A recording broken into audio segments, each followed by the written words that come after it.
Subscribe now and press the bell icon. Never miss an update.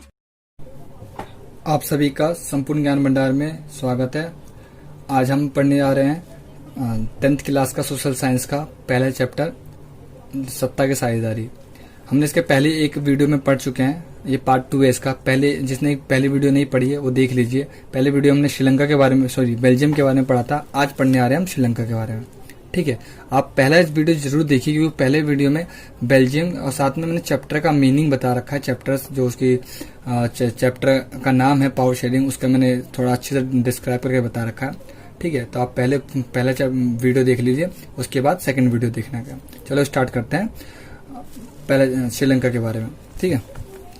पहले मैंने ये सारे की पॉइंट्स लिख रखे हैं, मैंने इसके क्वेश्चन आंसर भी लिख रखे हैं, ऐसा कुछ नहीं है। पहले जान जाते हैं होता क्या है, ठीक है। स्टार्ट करते हैं।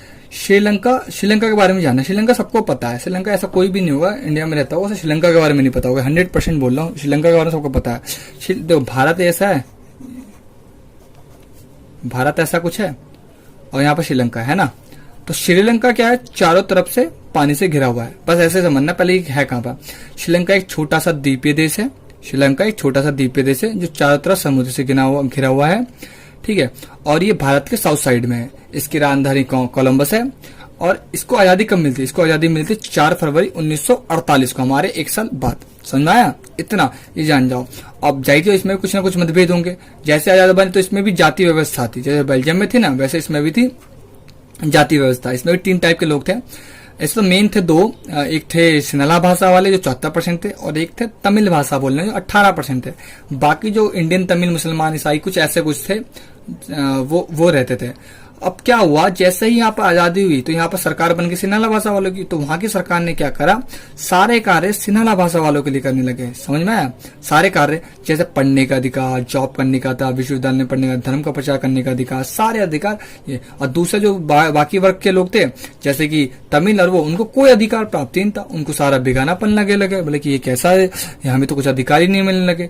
तो इसी चक्कर में आपस में लड़ाई हो गई, गृह युद्ध हो गए। और यही सबसे बड़ा कारण है कि वहां की सरकार ने कुछ भी नहीं करा इसको सुधारने के लिए कि आपस में सबको मतभेद ना हो जाए। तो ठीक है, समझ अब हम समझ में आ गया कि हमने श्रीलंका के बारे में क्या पढ़ा था। श्रीलंका के बारे में पढ़ लेंगे। 4 फरवरी 1948 को आजाद हुआ था। ये द्वीपीय देश से 4 तरफ से 5 से घिरा हुआ है। अब की पॉइंट पढ़ते हैं इनके, ठीक है। दिख रहा है आपको? ठीक है, चलो मैं स्टार्ट करता हूँ। श्रीलंका है, श्रीलंका क्या है, स्वतंत्रता कब मिली पहले लिखना, स्वतंत्रता गई बाद में दिखना। पहले श्रीलंका क्या है कि एक द्वीपीय देश है जो चारों तरफ से पानी से घिरा हुआ है, ठीक है। और इसकी राजधानी कोलंबस है और ये भारत के दक्षिण भाग में है। फिर आजादी कब मिली, स्वतंत्रता कब मिली, 4 फरवरी 1948। श्रीलंका को आजादी मिली 4 फरवरी 1948, मतलब हमारे 1 साल लगभग बराबर उसके बराबरी बाद मिली थी, ठीक है। स्थिति मतलब होता है कहाँ पर स्थित है। श्रीलंका एक द्वीपीय देश है जो चारों तरफ समुद्र से घिरा हुआ है। श्रीलंका एक द्वीपीय देश है जो चारों तरफ समुद्र से घिरा हुआ है।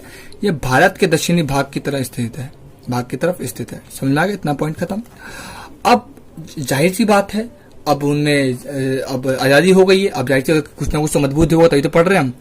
तो मेन क्या है उसमें, जाति व्यवस्था मतभेद था। जाति में 3 टाइप के लोग थे, एक थे सिन्हाला भाषा बोलने वाला, तमिल भाषा बोलने वाला और कुछ इंडियन तमिल थे और कुछ मुसलमान और ईसाई लोग थे।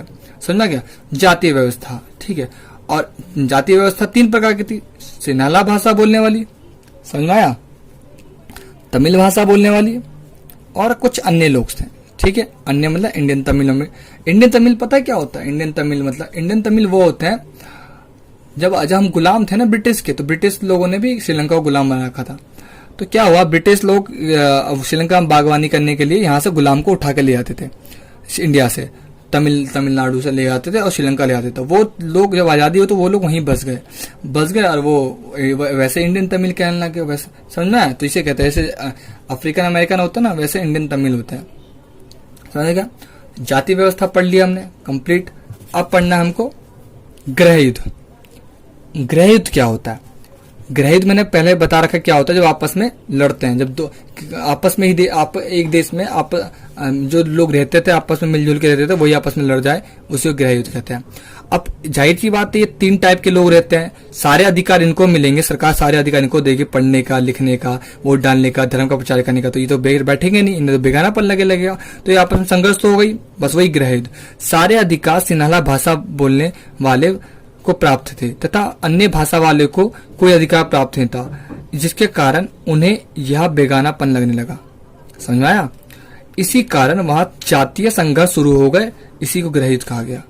समझ में आ गया? ये ठीक है। अब जाहिर सी बात है, पहले तो इनकी मांग थी हमें कुछ दे दो, कुछ अधिकार दे दो, कुछ नहीं दिया, सारे अधिकार सिन्हाला भाषा वाले को लेगा। तो ऐसे बहुत सारा मतभेद पैदा होगा, तो वहां पर एक ग्रुप बन गया, लिट्टे ग्रुप। ये तुम्हारे 11th 10th की बुक में तो नहीं होगा, 12th की बुक में आएगा, ठीक है। 12th की बुक में जब पढ़ोगे श्रीलंका तो हाँ, लिट्टे ग्रुप बन गया, जिससे था लिबरेशन टाइगर ऑफ तमिल इल्म, इसका फुल फॉर्म है लिट्टे का, ठीक है। तो इनकी क्या मांग थी, इन्होंने क्या करा, इन्होंने मांग करी कि हमें एक अलग सा देश ही दे दो, ठीक है। इसी कारण में 1987 में मतलब 1987 में श्रीलंकन आर्मी से इनकी लड़ाई भी हुई थी, ठीक है। तो इसमें इंडिया ने भी भाग नहीं लिया था, इसलिए इसमें हम घुसेंगे नहीं, इंडिया लोगों ने कैसे भाग लिया, कैसे उन्हें वापस आना पड़ा, ठीक है। बाद में किसी दिन होगा तो पढ़ेंगे, ठीक है। समझ में आया? स्वतंत्रता का मिली स्थिति कहां पर है, जाति व्यवस्था पढ़ लिए, जाति व्यवस्था के कारण सारे अधिकार इनको प्राप्त थे, सरकार इनको दे दी, आपस में लड़ाई करने लगे, गृह युद्ध हो गया, गृह युद्ध के कारण फिर वहां पर एक ग्रुप बन गया, गिलिट्टे ग्रुप, जिनकी मांग थी एक अलग सा देश मांगना, ठीक है। अब हमने सारा पढ़ लिया, श्रीलंका पढ़ लिया, बेल्जियम पढ़ लिया, सब चीज हो गया। बेल्जियम और श्रीलंका में डिफरेंस क्या है?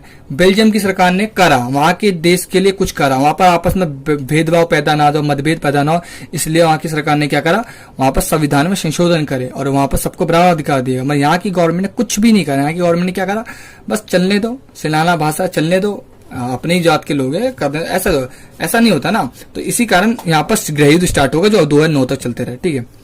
अब हमने श्रीलंका पढ़ लिया, बेल्जियम पढ़ लिया। अब क्वेश्चन आंसर में नहीं आता, बच्चा आया था कि समझ तो लिया, जो बहुत बच्चे बना के लिख लेते हैं वो अच्छी बात है, मैं बहुत बच्चे नहीं लिख पाते, मैं क्वेश्चन लिखे, मैंने 4 क्वेश्चन दिए, 4 क्वेश्चन के सिवाय कुछ भी नहीं आएगा, मैं लिख के बोल रहा हूं आपसे, इससे ज्यादा कुछ आ गया तो हो ही नहीं सकता, आ ही नहीं सकता, ठीक है। चलो हम देखते, 4 क्वेश्चन में लिख रखे हैं, उसके मैंने क्वेश्चन आंसर भी लिख रखे हैं। पहले मैं क्वेश्चन पढ़ूंगा और उसको फिर मैं आपको बताऊंगा आप कैसे लिख सकते हैं उसको, ठीक है। चलो स्टार्ट करते हैं। इंपॉर्टेंट क्वेश्चन है, महत्वपूर्ण क्वेश्चन है, ठीक है, दिख रहा है ना आपको।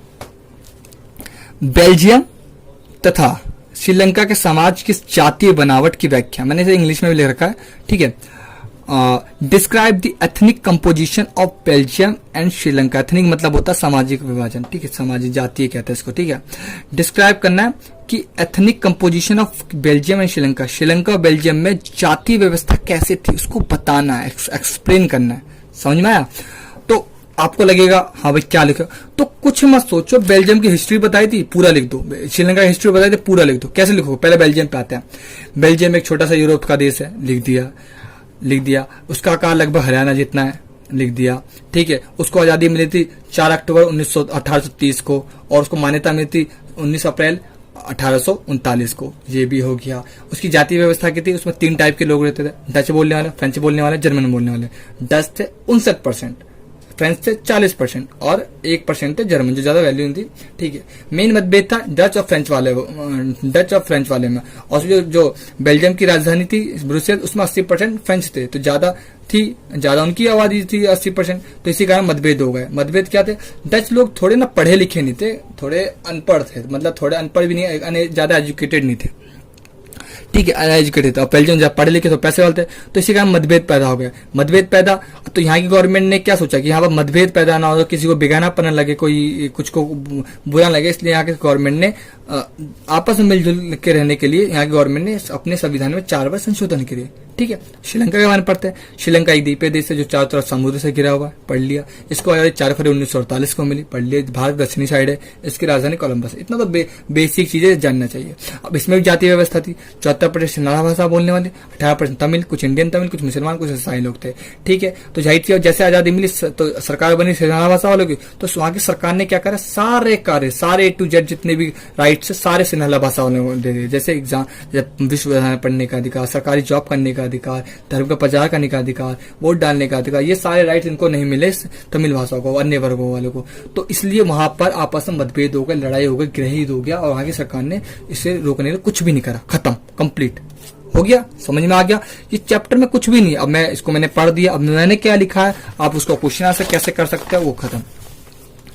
देखो पहले पढ़ोगे श्रीलंका, पहले क्वेश्चन बेल्जियम एंड श्रीलंका की सामाजिक जातीय वर्णन का बताना है। ठीक, पहले बेल्जियम के बारे में लिखते हैं। बेल्जियम क्या लिख रखा, चलो स्टार्ट करते हैं। बेल्जियम यूरोप का एक छोटा सा देश है जिसका क्षेत्रफल लगभग हरियाणा के बराबर है। इसकी आबादी लगभग हरियाणा से आती है, लिख दिया पहला पॉइंट। दूसरा, बेल्जियम में 3 भाषा बोली जाती है, डच, फ्रेंच और जर्मन। डच 49%, फ्रेंच 40% और जर्मन 1%। समझ में आया? ठीक है। अब डच आबादी में तो ज्यादा थे फ्रेंच से, परंतु फ्रेंच के लोग ज्यादा पढ़े लिखे थे और अमीर भी थे। समझ में आ गया? बेल्जियम की राजधानी ब्रुसेल्स में 80% फ्रेंच लोग थे, इसी कारण बेल्जियम में आपसी मतभेद हो गए। ठीक है, हो गया। यहां पर आपसी संघर्ष ना हो जाए इसी कारण यहां की सरकार ने अपने संविधान में 4 बार संशोधन करे। ये लाइन इंपॉर्टेंट है, बहुत इंपॉर्टेंट है। समझ में आ गया? ठीक है। श्रीलंका पढ़ते हैं। श्रीलंका सिंपल है, बहुत है। श्रीलंका एक द्वीपीय देश है जो चारों तरफ पानी से घिरा हुआ है। ठीक है, श्रीलंका एक द्वीपीय देश है जो चारों तरफ से पानी या समुद्र से घिरा हुआ है। यह भारत के दक्षिणी भाग की ओर स्थित है। श्रीलंका को आजादी 4 फरवरी 1948 को मिली। समझ में आ गया? इतना कंप्लीट। ठीक है, कुछ भी नहीं। चलो पढ़ते हैं आगे। ठीक है, श्रीलंका क्षेत्रफल में लगभग हरियाणा के जितना है, बराबर है, और इसकी आबादी लगभग हरियाणा जितनी है। ये भी पॉइंट कंप्लीट। बेल्जियम की भांति यहाँ पर भी जाति समूह में लोग रहते थे। बेल्जियम की तरह यहाँ पर जाति रहते थे। जैसे यहाँ पर 3 प्रकार के लोग रहते थे। 74% सिन्हाला, ये पॉइंट याद रखना, जबकि 18% तमिल भाषा के लोग रहते थे। बाकी के अन्य छोटे छोटे जाति समूह जैसे ईसाई, मुसलमान। ठीक है, समझ गए। थर्ड पॉइंट, अब ये पढ़ना। आजादी के बाद ठीक है, आजादी के बाद सिन्हालियों ने अपनी सरकार बना ली और इसी कारण सरकार सारे कार्य सिर्फ सिन्हालियों के लिए करती थी, जिससे बाकी वर्गों को यहाँ पर अपना देश नहीं लगा और वहां यहाँ पर बेगानापन महसूस लगा। बेगानापन का मतलब होता है अपनापन नहीं लगने लगा, है ही नहीं अपना देश, हम यहाँ रहते हैं, हमें कोई अधिकार ही नहीं प्राप्त है।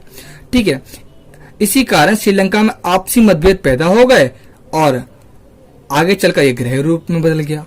ठीक है, और यहाँ की सरकार ने, ये पॉइंट सबसे ज्यादा इंपॉर्टेंट है, ये अंतर बताता है बेल्जियम और श्रीलंका में। ठीक है, कैसे कि यहाँ की सरकार ने आपसी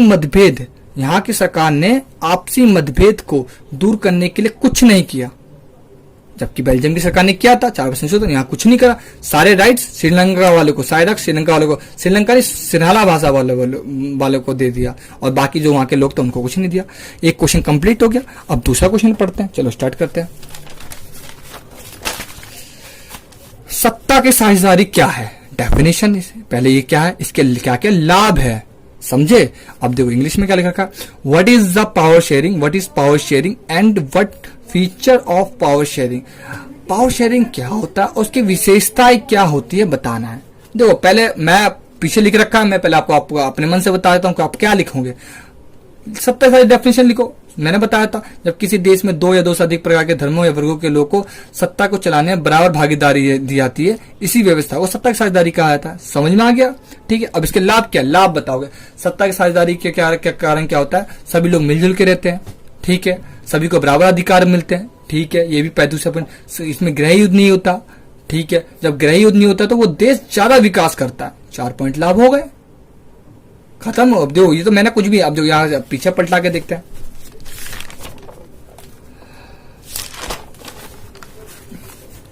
देखो सत्ता की साझेदारी क्या है और इसके क्या क्या, सत्ता की साझेदारी क्या है और इसके क्या क्या लाभ है, समझना क्या? डेफिनेशन पहले देने, सत्ता की साझेदारी क्या है।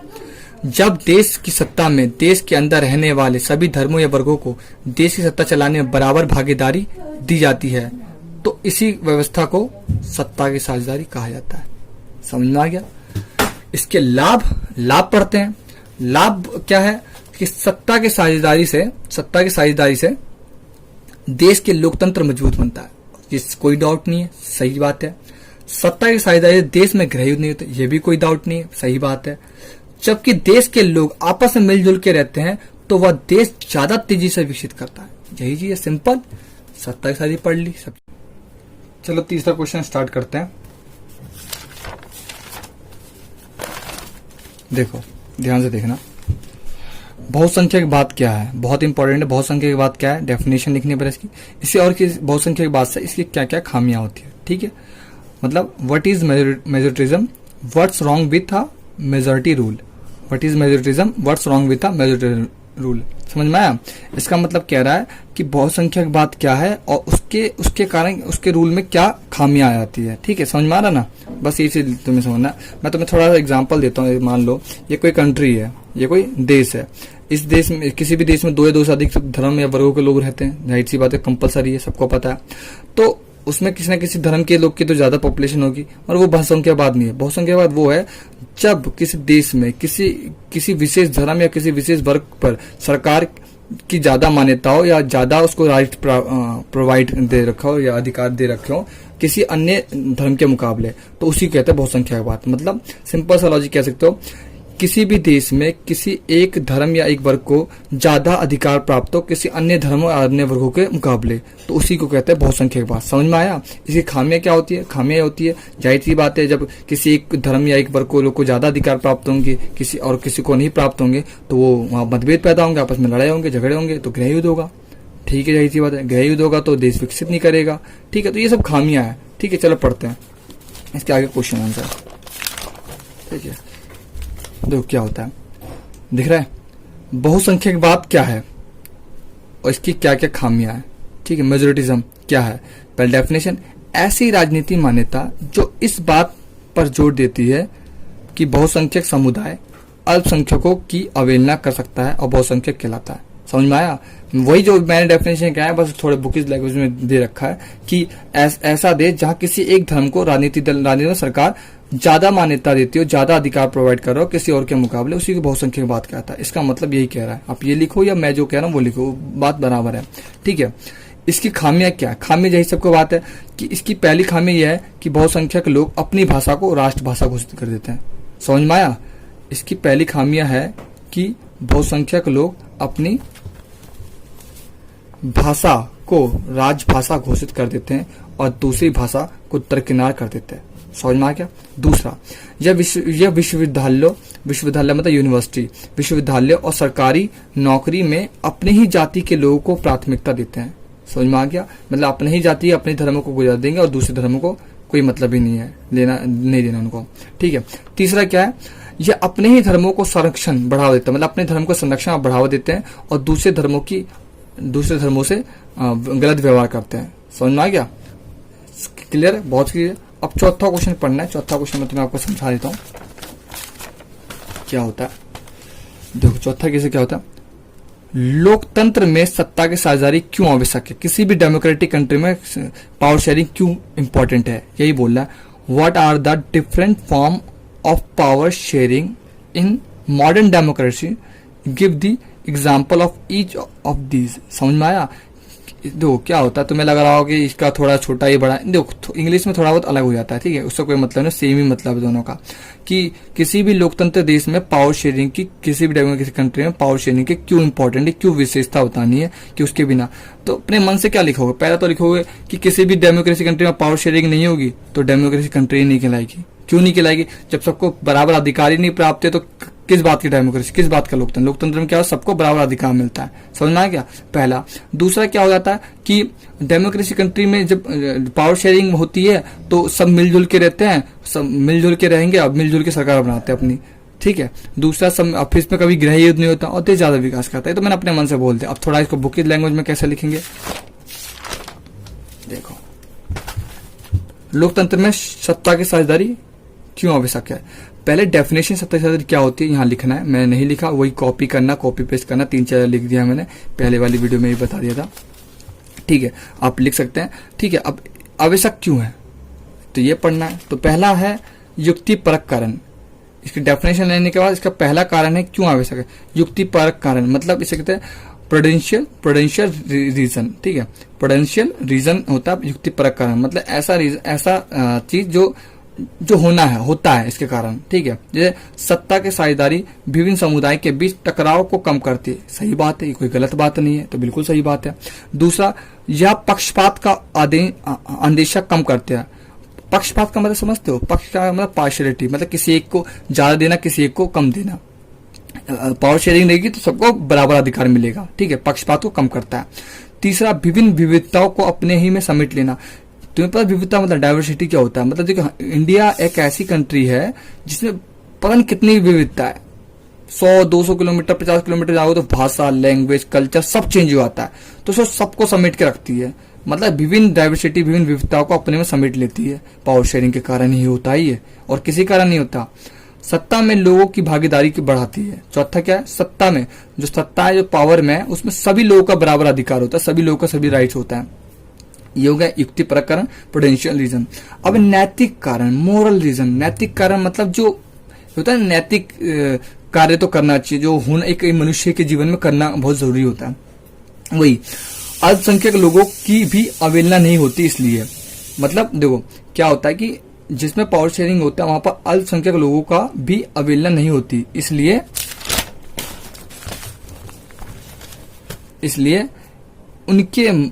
उनके मन में कोई आक्रोश की भावना नहीं पैदा होती। जब किसी देश में पावर शेयरिंग होती है तो वहां अल्पसंख्यक लोगों की अवहेलना नहीं होती और तो उनके मन में भी मतभेद पैदा नहीं होते। कंपलसरी है, समझ गए। सबकी राय से किए हुए निर्णय सबको मान्य होते हैं। पावर शेयरिंग वाले देश में, जहां डेमोक्रेसी कंट्री में पावर शेयरिंग होता है, वहां सबकी राय से लिए गए निर्णय को मान्यता होती है, क्योंकि सर्वसम्मति से लिए हुए होते हैं। समझ में आ गया। बहुत सी थोड़ा बुकीज लैंग्वेज, जरूरी नहीं तुम्हें ये लिखना, अपने मन से भी लिख सकते हो। वीडियो जो हम पढ़ेंगे 2nd चैप्टर होगा इसका, फेडरल गवर्नमेंट मतलब संघवाद सरकार क्या होता है, और मैं मैथमेटिक्स की वीडियो भी लाऊंगा, तो आप खाली वेट कीजिए, ये मतलब इसको कीजिए। अगले वीडियो में नेक्स्ट टाइम मिलते हैं। जय हिंद।